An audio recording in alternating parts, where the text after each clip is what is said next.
Assalamualaikum warahmatullahi wabarakatuh. Allahumma shalli ala sayyidina Muhammad wa ala ali sayyidina Muhammad kama shallaita ala sayyidina Ibrahim wa ala ali sayyidina Ibrahim wa barik ala sayyidina Muhammad wa ala ali sayyidina Muhammad. Allahumma qawwim islamana minal muslimina wal muslimat wal mu'minina wal mu'minat wa syarafan minal mu'ayyidin wa ya khairan nasirin birahmatika ya arhamar rahimin walhamdulillahi rabbil alamin.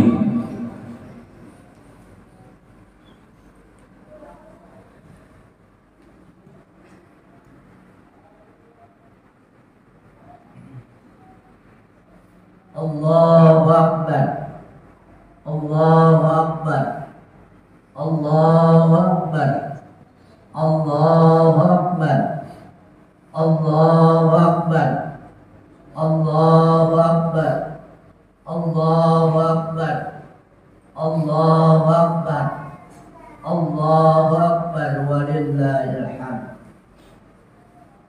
Alhamdulillah, alhamdulillahilladzi ja'alana minal mu'minina wal muslimin wa aqamana min ulumiddin. Asyhadu an la ilaha illallah wahdahu la syarika lahul malikul mubin wa asyhadu anna Muhammadan abduhu wa rasuluhul amin. Allahumma shalli wa sallim wa barik ala sayyidina wa habibina wa maulana Muhammadin wa ala alihi wa ashabihi ajma'in at-tahirin ila yaumiddin. Amma ba'du. Wa ya ayyuhal hadirun rahimakumullah, usikum wa nafsi bitaqwallahi wa ta'atihi la'allakum tuflihun. وقد قال الله تعالى في القرآن الكريم وهو أصدق القائلين: أعوذ بالله من الشيطان الرجيم بسم الله الرحمن الرحيم وتعاونوا على البر والتقوى ولا تعاونوا على الإثم والعدوان واتقوا الله إن الله شديد العقاب. Hadirin rahimakumullah,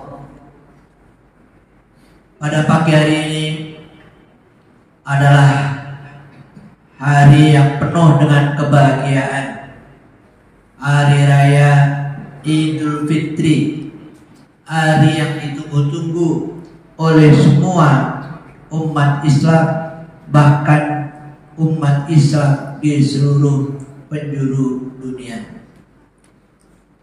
Suasana Idul Fitri ini terasa sangat membahagiakan bagi kita semua, khususnya yang beragama Islam, karena Allah telah memberi kesempatan kepada kita untuk meraih kemenangan setelah dari sebulan penuh di bulan Ramadan kemarin kita berjuang untuk melawan hawa nafsu di dalam rangka menjalankan ibadah puasa di bulan Ramadan. Hadirin yang dimuliakan oleh Allah Subhanahu wa taala, sejak kemarin terbenamnya matahari sampai semalam suntuk tadi malam, di mana-mana dikumandangkan takbir, tahmid, tasbih dan tahlil. Semua umat Islam mengumandangkan bacaan takbir yang oleh kita biasa disebut dengan takbiran. Ini adalah sesuai dengan ajaran Islam sebagaimana terdapat di dalam Al-Quran, walitukabbirullaha ala ma hadakum wa la'allakum tashkurun, bahwa setelah selesai di bulan Ramadan hendaklah kita bertakbir, memperbanyak takbir, dan dalam rangka untuk mensyukuri nikmat yang diberikan oleh Allah kepada kita semuanya. Hadirin yang dimuliakan oleh Allah Subhanahu wa taala, betapapun keadaan kita di pagi yang fitri ini, kita tentunya sebagai umat Islam sangat merasa bahagia. Karena apa? Wabil khusus di negara kita, negara ini sangat kondusif untuk melaksanakan ibadah.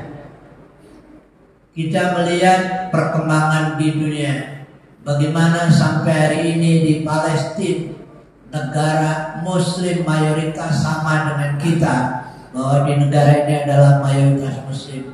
Tapi saudara-saudara kita di sana tidak bisa menikmati kebahagiaan seperti yang kita rasakan di tempat ini. Oleh karena itu, Bapak dan saudara sekalian yang dimuliakan oleh Allah SWT, sebagian rizki yang diberikan oleh Allah kepada kita ini, kita sadari bahwa insya Allah rizki yang kita terima adalah rizki yang halal. Kita mencari rizki, berusaha memperoleh rizki dengan cara-cara yang tidak bertentangan dengan syariat Islam. Kita tidak mencuri, kita tidak korupsi, kita tidak menipu, tetapi semua kita usahakan dengan cara-cara yang baik, dengan cara-cara yang halal, dan insya Allah rizki kita penuh dengan barokah karena mendapatkan ridho dari Allah Subhanahu wa Ta'ala. Hadirin yang dimuliakan oleh Allah Subhanahu wa Ta'ala, negara yang aman yang kita huni ini, marilah kita jaga terus-menerus demi persaudaraan kita, perdamaian kita sesama anak negeri. Oleh karena itu, hendaknya kita tidak ada satupun di antara kita yang menyimpan dendam, yang menyimpan rasa tidak enak antara satu dan yang lainnya. Oleh karena itu, perkenankanlah kita semua, kalau kemarin kita menjalankan ibadah puasa adalah menyelesaikan hamdulillah, hubungan kita dengan Allah. Insya Allah sudah selesai. Kita selesaikan dengan penutup kemarin hari terakhir bulan Ramadan. Dan ini sesuai dengan hadis Nabi kita Muhammad sallallahu alaihi wasallam, man shoma ramadhana imanan wa ihtisaban ghufira lahu ma taqaddama min dhanbi. Yang artinya, barang siapa yang menjalankan puasa di bulan Ramadan yang didasari iman dan ikhlas karena Allah, maka Allah akan mengampuni dosa-dosa yang sebelumnya. Oleh karena itu, apabila kita kemarin menjalankan ibadah puasa dengan sebaik-baiknya, insya Allah maghfirah dan ampunan kita raih dari Allah Subhanahu wa Ta'ala.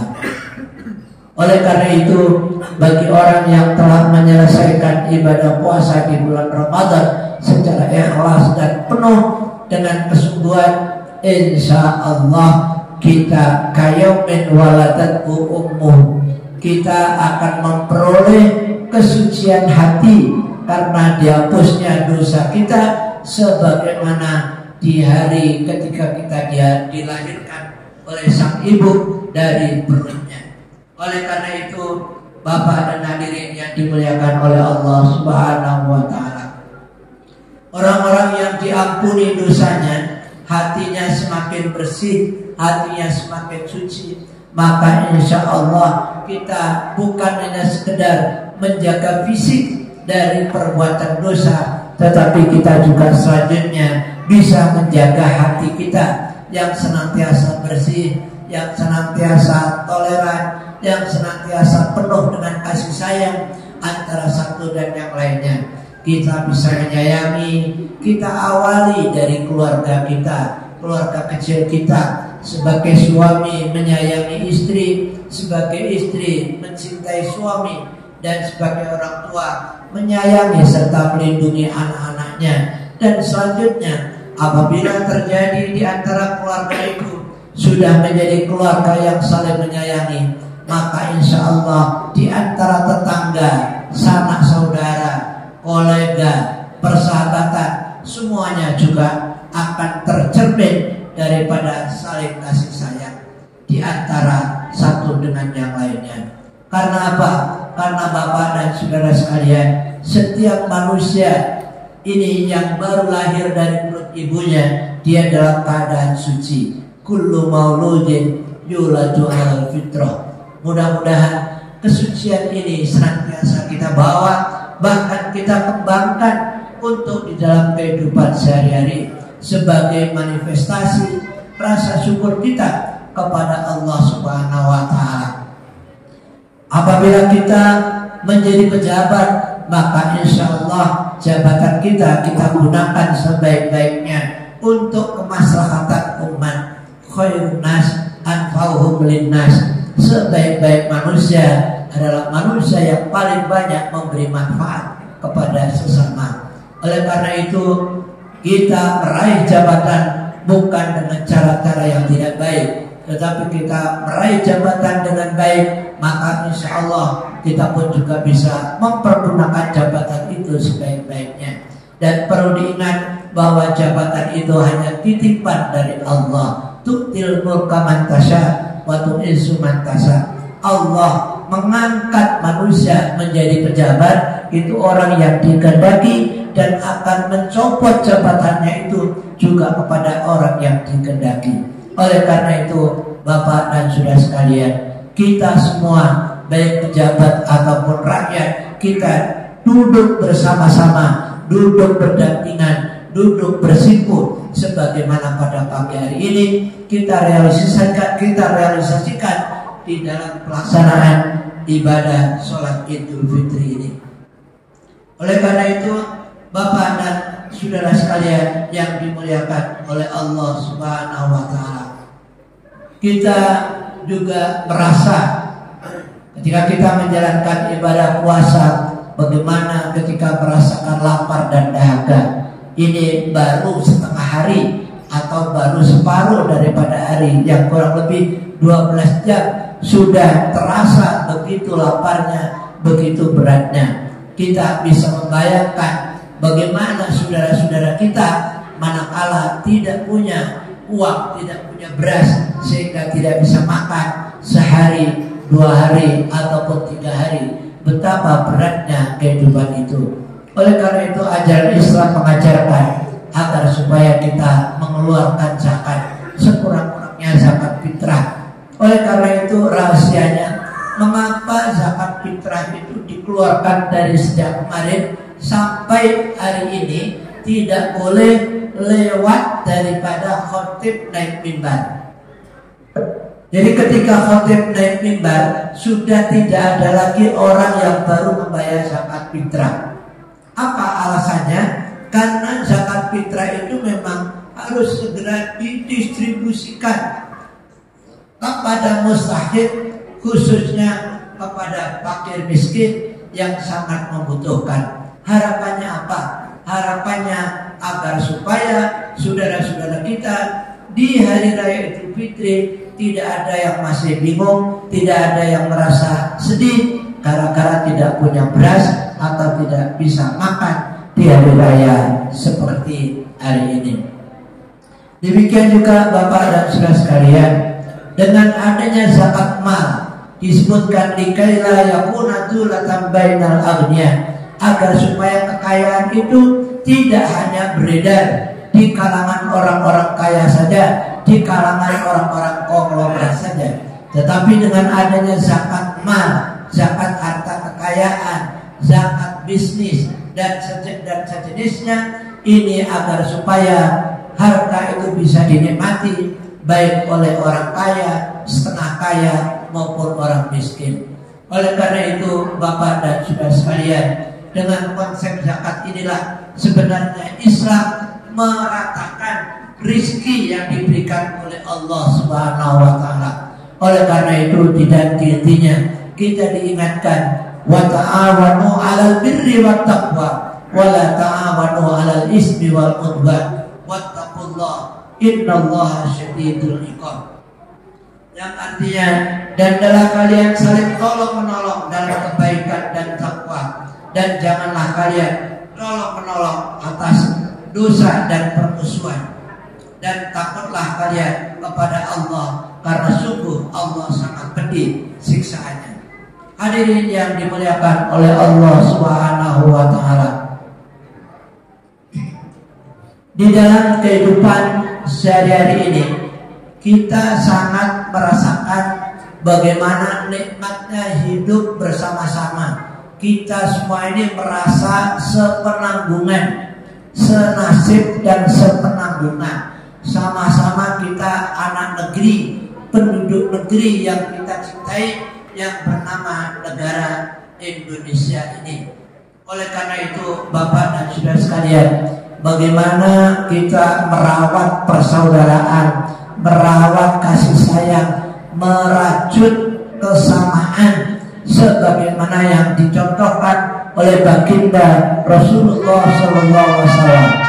Coba kita tengok sejenak bagaimana sejarah Rasulullah ketika mengawali hidup di kota Madinah atau di negeri Madinah yang dikenal dengan Manifesto Politik Madinah, bahwa baginda Rasulullah SAW merangkul semua komponen bangsa. Di Madinah itu Pak, dulu ketika awal Nabi hijrah, jangan dikira semua sudah muslim. Banyak orang muslim, banyak orang Kristen atau Nasrani, banyak orang Yahudi, banyak orang penyembah berhala, orang musyrik, orang kafir. Tapi di bawah kepemimpinan baginda Rasulullah SAW, betapa indahnya merajut persaudaraan yang dilakukan dan dicontohkan praktis oleh Nabi kita Muhammad SAW. Semuanya dirangkul jadi satu untuk merawat negeri yang namanya negeri Madinah. Dulu Pak, namanya bukan nama Madinah, bukan Madinah Al-Munawwarah, namanya kota Yasrib. Nah, kota Yasrib itu oleh Rasulullah dibangun sedemikian rupa, bukan hanya bangunannya, bukan hanya gedung-gedungnya yang dibangun, tetapi juga peradabannya. Maka disebut Madinah. Madinah itu adalah sebenarnya peradaban yang maju. Yang dulunya orang tidak ngerti cebok, datanglah Rasulullah mengajarkan masyarakatnya untuk cebok. Kalau habis buang air besar, buang air kecil. Mereka tidak ngerti mandi, akhirnya diajari mandi. Bagaimana caranya mandi? Sebelum mandi diajari wudu, cuci muka, cuci tangan, cuci kaki. Bapak dan Saudara sekalian, jangan dibayangkan seperti sekarang ini. Kita sekarang peradabannya sudah maju dan diajarkan itu semuanya oleh Rasulullah SAW, yang kemudian kita sekarang kita kenal dengan konsep fikih itu. Di dalam konsep fikih ada konsep toharoh, ada konsep bersuci. Itu semua dari ajaran Islam. Dan kita enaknya Bapak dan Saudara sekalian, sebagai orang muslim, kita setiap hari cuci tangan, setiap hari cuci muka, cuci kaki, apa wudu kita. Apalagi sehari semalam kita 5 kali membersihkan badan kita. Kalau kita jenabat, kita ada mandi besar, dan itu hukumnya wajib. Andai kata dulu Islam tidak mengajarkan berwudu, tidak mengajarkan mandi, ya mungkin kita semua masih seperti orang-orang dulu, seperti orang-orang primitif, seperti saudara-saudara kita yang masih belum mengenal peradaban. Oleh karena itu, Bapak dan Saudara sekalian, inilah yang dinamakan akhlakul karimah. Akhlakul karimah adalah mendandani diri kita sendiri, membersihkan diri kita sendiri, yang disebut ibda' binafsi. Mulailah dari dirimu dulu, baru kemudian kita mendandani orang lain. Jadi jangan mengajak orang lain berbuat baik kalau diri kita belum baik. Kita mulai dari diri kita, kita perbaiki diri kita, baru kemudian kebaikan itu kita tularkan kepada saudara-saudara kita. Hadirin yang dimuliakan oleh Allah Subhanahu wa Ta'ala, dalam kesempatan Idul Fitri ini, marilah kita introspeksi diri. Apakah kita sudah bisa merajut persaudaraan dengan baik sebagaimana yang diajarkan oleh baginda Rasulullah Sallallahu Alaihi Wasallam? Bahkan salah satu ahli sejarah yang mengatakan bahwa salah satu faktor keberhasilan daripada Rasulullah Sallallahu Alaihi Wasallam memimpin sebuah negara adalah karena konsep mu'akhah, konsep persaudaraan, di mana Rasulullah mempersaudarakan antara kaum Muhajirin dan Ansor. Muhajirin dan Ansor itu, kalau Muhajirin itu orangnya hijrah, artinya pendatang. Ansor itu yang penolong, yaitu penduduk setempat.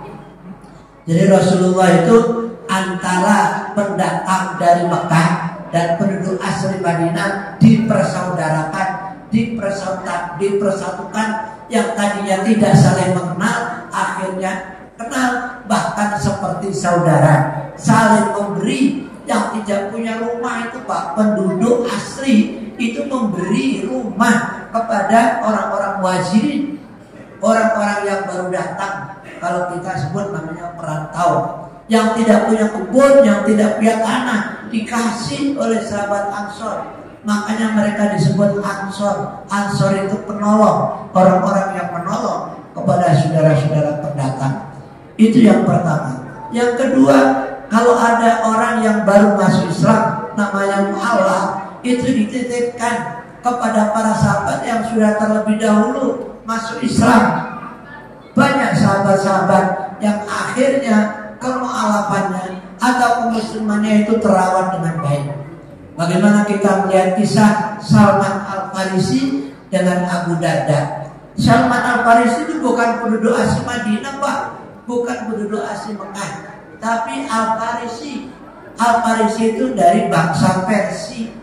Persia itu di timur, jauh. Kalau sekarang Irak itu ya. Ya, jadi Salman Al-Farisi itu orang jauh, pendatang, dia masuk Islam. Oleh Rasulullah diperkenalkan dengan sahabat yang terlebih dulu, yaitu Abu Darda. Sampai akhirnya Salman Al-Farisi menjadi saudara, seperti kakak adik, atau orang sini adik abang. Itu antara Salman dan Abu Darda. Sampai ada kisah suatu ketika begini. Jadi Salman Al-Farisi karena sebagai teman yang sudah akrab, sudah dekat sedemikian rupa seperti saudara, suatu ketika dia silaturahim berkunjung ke rumah Abu Darda. Di situ tidak berjumpa dengan Abu Darda, tapi berjumpa dengan Ummu Darda, yaitu istrinya Abu Darda. Nah, dia Salman Al-Farisi ketika bertemu dengan Ummu Darda kaget setengah mati. Kenapa?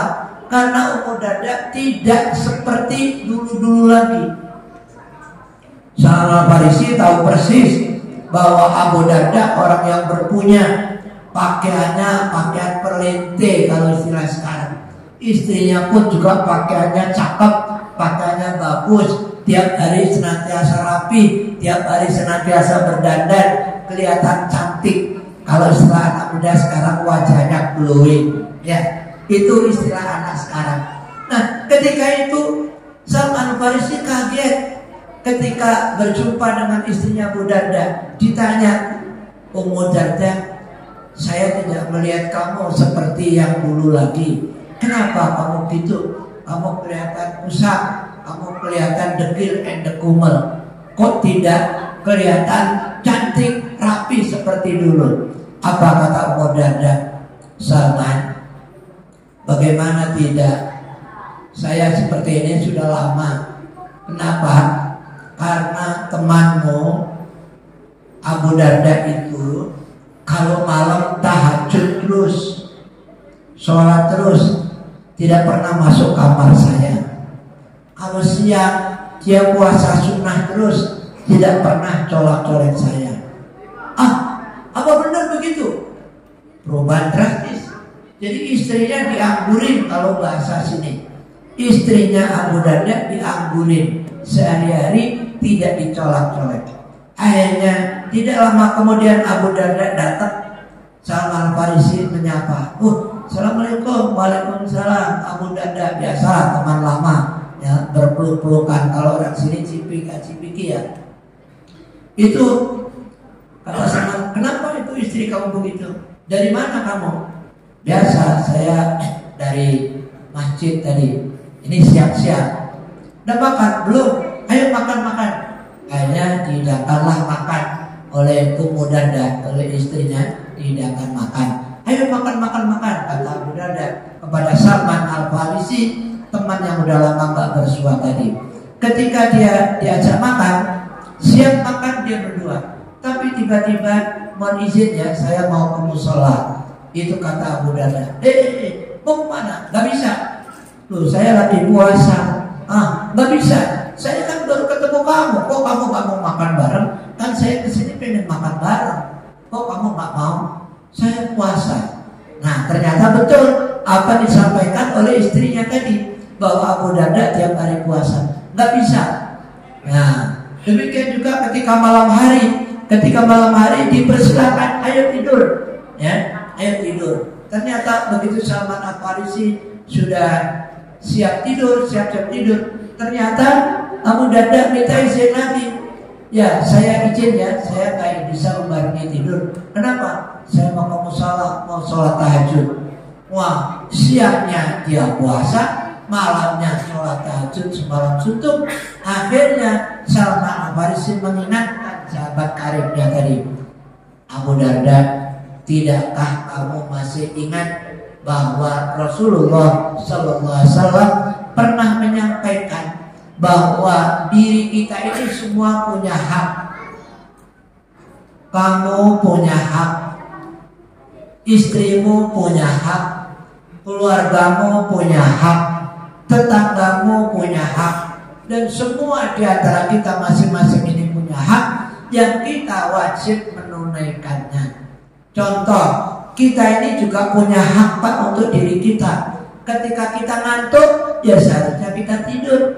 Ketika kita capek, ketika itu kita istirahat. Berikanlah hak diri kita.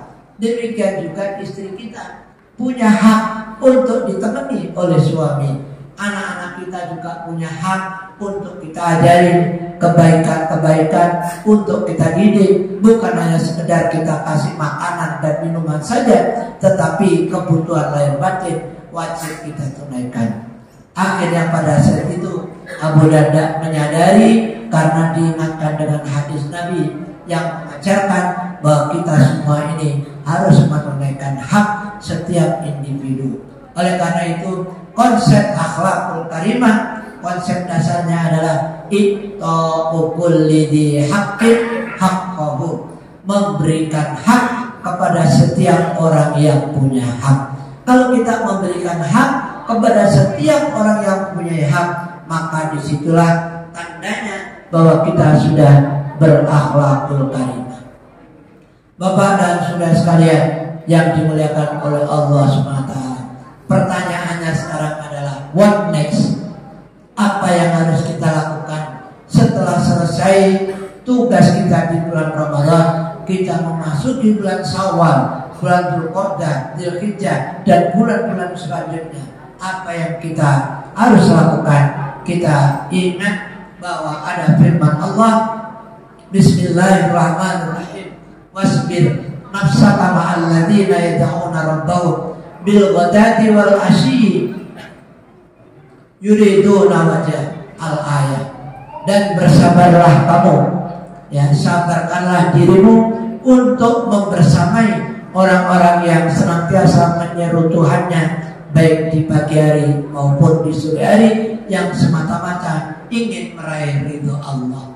Artinya bahwa kalau kemarin kita senantiasa berangkat tarawih, kita senantiasa berangkat ke masjid, ke tempat sholat bersama-sama, berjamaah, dan seterusnya, maka itu kita bawa sampai nanti di luar Ramadan, kita lanjutkan.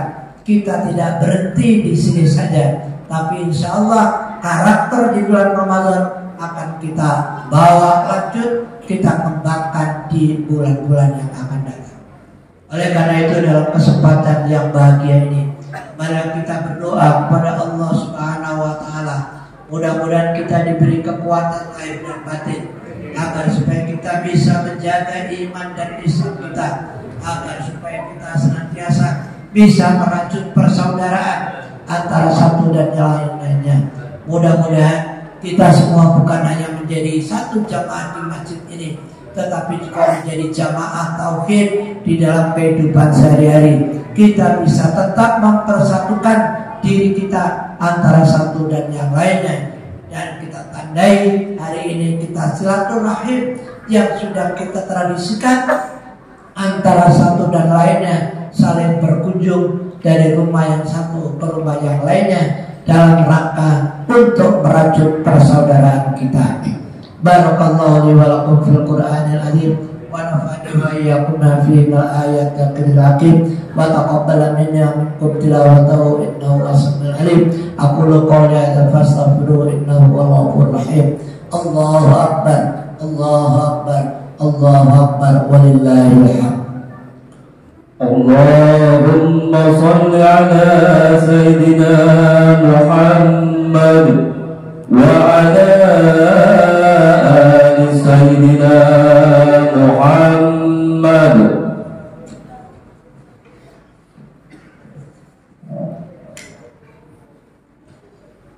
Allahu akbar, Allahu akbar, Allahu akbar, Allahu akbar. Allahu akbar, Allahu akbar, Allahu akbar. Allahu akbar kabira walhamdulillahi katsira wa subhanallahi bukratan wa asila.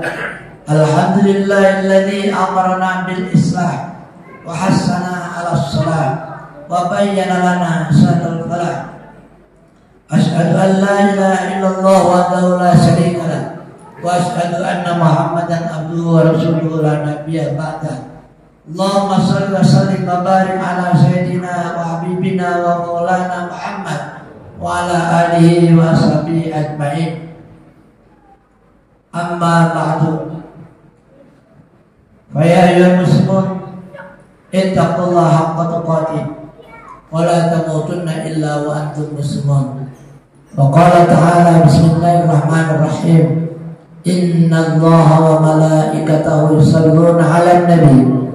Ya ayyuhalladzina amanu sallu 'alaihi wa sallimu taslima. Allahumma shalli wa sallim ala sayyidina Muhammadin sayyidil mursalin wa ala alihi wa sahbihi ajma'in at-tahirina ila yaumiddin. Allahumma ighfir lil muslimina wal muslimat wal mu'minina wal mu'minat al ahya'i minhum wal amwat. Rabbana hab lana min azwajina wa dhurriyyatina qurrata a'yun waj'alna lil muttaqina imama.